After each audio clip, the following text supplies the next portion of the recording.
పల్నాడు జిల్లా నరసరావుపేట పట్టణంలో municipal commissioner Ravichandra Reddy పర్యటించారు.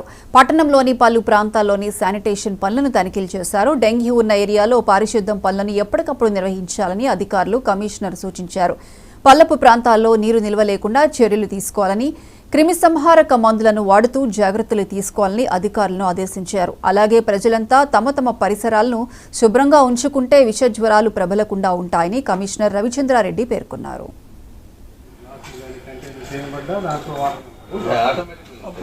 ఈరోజు మన 28వ వార్డులో ఒక డెంగ్యూ కేసు నిన్న రావడం జరిగింది.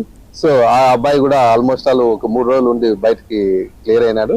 సో బాగుంది. అక్కడ కూడా ఆ ప్రాంతంలో ఉన్నటువంటి శానిటేషన్, అక్కడ ఉన్నటువంటి ఉన్న వాటిని కూడా మలేరియా ఆఫీసర్ రత్నాకర్ తో పాటు కలిసి ఆ టీమ్ తో కూడా కలిసి మనం ఈ రోజు ఇంతవరకు విజిట్ చేసి రావడం జరిగింది.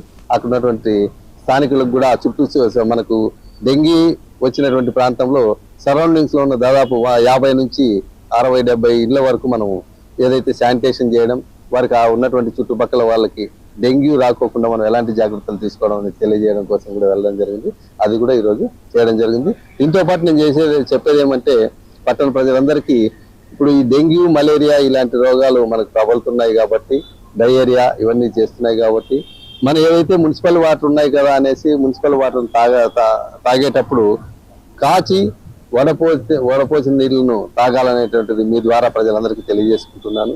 అంతేకాకుండా ఇంటి చుట్టుపక్కల ఏదో చిన్న ఇది కొబ్బరి బొండాలు కానివ్వండి, టైర్లు కానీ పారేసినటువంటి టైర్లు కానివ్వండి, ఈ మన ఇంట్లో రుబ్బు రోళ్ళు లాంటివి కానివ్వండి, ఇంకా ఏదైనా మనకి తొట్టెలు కానివ్వండి నీరు నిల్వ ఉంచేటివి, వాటన్నింటినీ మేము ప్రతి వారము ఫ్రైడే డ్రైడే మొత్తం ఆ స్ట్రీట్ అంతా కూడా మనం అందరి సెక్రటరీలతో చేయించడం జరుగుతుంది. దీనికి ప్రజలందరూ సహకరించి ఒక్కసారిగా వారంలో ఆ నీటినన్నింటినీ పారబోస్తే, ముఖ్యంగా డెంగ్యూ అనేటువంటిది దానికి వచ్చేసి లార్వాలు మంచి నీళ్ళల్లోనే అవి బతుకుతాయి.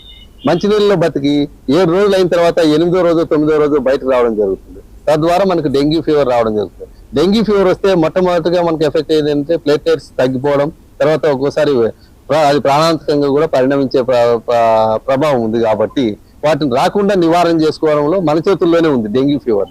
కాబట్టి దయచేసి ఇంటి చుట్టుపక్కల ఏదైనా ఖాళీ స్థలాలు ఉన్నా అక్కడ ఎవరు చెత్త పారవేయకోకుండా, అదేవిధంగా ఏదైనా వాళ్ళ ఇంట్లో ఉన్నటువంటి మంచినీరు మనకు తెలియకోకుండా వర్షపు నీళ్లు కానివ్వండి, ఇటీవల మనం గత వారం నుంచి వర్షం వస్తూనే ఉంది.